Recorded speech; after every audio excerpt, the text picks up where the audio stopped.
Motormouth Jenkins here, welcoming you to our brand new YouTube channel. Hope that you'll come back and see every segment each and every week, and I will share preventative maintenance tips and regularly scheduled maintenance tips for your car. So whether you know a little bit about your car or absolutely nothing, this is the channel just for you, where I share over 35 years of experience as a qualified and licensed service technician with truck and coach, light truck and passenger vehicles.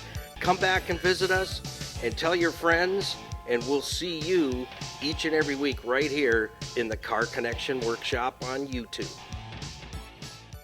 Hey, Niall Motormouth Jenkins here in the Car Connection Workshop. Friends, thanks for stopping by and joining us. Boy, do we have a ton of stuff to share with you today. So you want to make sure not only that you like, subscribe, comment, share, follow us, hit and ring the notification bell so you get notifications of new videos coming up. We put out 3 new videos every single week. So without any further ado, let's jump into everything that I got going for you. Just a little quick spark plug tip here and an update on Vanna White, the 2010 Dodge Caravan 3300.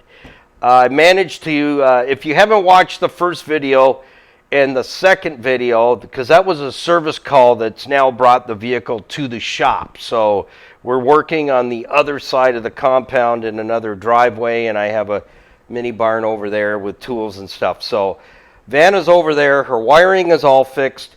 I managed to get 5 of the seized spark plugs out of that engine, and I just wanted to share a couple of tips with you on that. Some fellers and fellettes may say never put anti-seize on your spark plugs. I do, and have for 40 some odd years, and we were taught that in college to do that, and I will continue to do it. But if you don't want to do it, that's up to you. But for me in my house, getting these babies out of there after 180,000, if you want to take a look at the gap on that baby, they're all about the same. That should be 44 thousandths. This is like 90 plus. And here's another plug here. There's hardly any electrode left whatsoever, but I want to show you. See the dark spots down the white ceramic? That's telling me that the spark was firing down to the first couple of threads on the spark plug, not to the negative electrode. So always remember, the center electrode that comes from the top, that's positive. This is negative. So path of least resistance with electricity is what the charge will do. So the spark will go to the shortest place. So it's been firing down the ceramic and grounding out on the actual threads of the spark plug. But the worst case scenario, I've got one spark plug. I've not won the battle yet.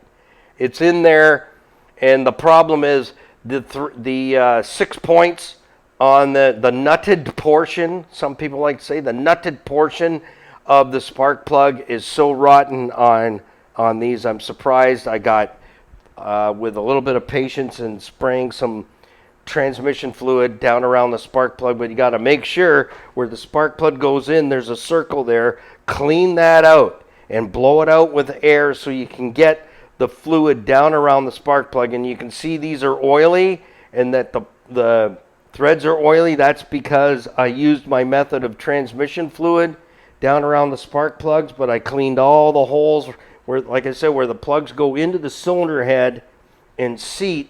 There's an area where all kinds of crud builds up. So I cleaned them all out, and I put transmission fluid around the plugs, and you can see that all the threads are wet, and that's what helped me to get them out. This one, not as much, and this one was a bit of a bear, but it came loose. But the plug that I'm concerned with that is still in there, what's happened is, and this one shows you, it's really corroded around the nutted portion, and I put my spark plug socket on it, and my spark plug socket spun about halfway around, so it's taking the edges off of the 6 point.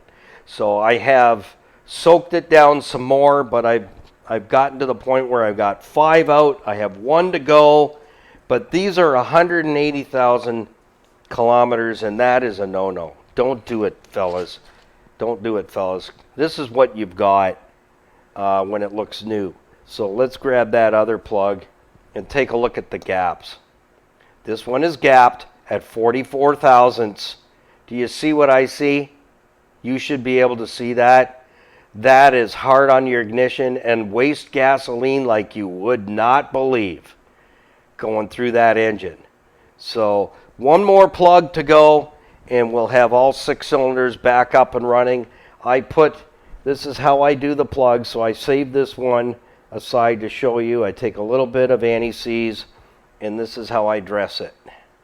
I just roll it around till I've got the threads covered top to bottom all the way. I want anti-seize on these plugs. And it doesn't matter if you're saying, oh no, you shouldn't do that, you shouldn't do that. Well, you know what? 44 years I've been in the service bays. And you know what? Every vehicle I've touched, anybody else who's had to take the plugs out, well, I know for sure they'll be able to get them out. So that's what I do. You don't have to do what I do. Whatever your method is, that's okay. I want you to continue to do it your way, but this is what I do. So that one goes back and sleeps for a bit. We will get the 6th one out, but I'm probably going to get one shot to use another socket that will grab that plug, and as long as I can get one turn on that spark plug, I will get it out. And this is what I use to put them back in with. This is just an old spark plug boot. This is a cool trick. I've had this boot for a long time, and all you do is just put that on there and twizzle that in, and you can grip it very easy and not break the plug. So there's a nice tip for you. Get yourself a spark plug boot. Works amazing for putting the plugs in there all the time. So I thought I'd just take a minute and share that with you. But folks, change the spark plug sooner than later. I mean, this particular van, it's not bad to get at the plugs. But if you're dealing with like an F-150, F-250, where the plugs are way in there, or even a Ford Escape, they're hard to get to, you're gonna have a battle on your hands. So you know what? It's better to change them sooner than later. I can't even imagine how much fuel this van has wasted because of these spark plugs. A ton. So you know what?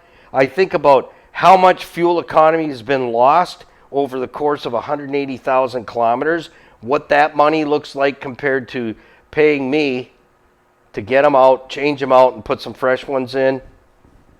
I just leave that with you. So thanks for stopping by. I hope you get something out of that. And we're going to spend a lot more time doing sharing tips and tricks with you so that, you know what, if I can do this, you can do this.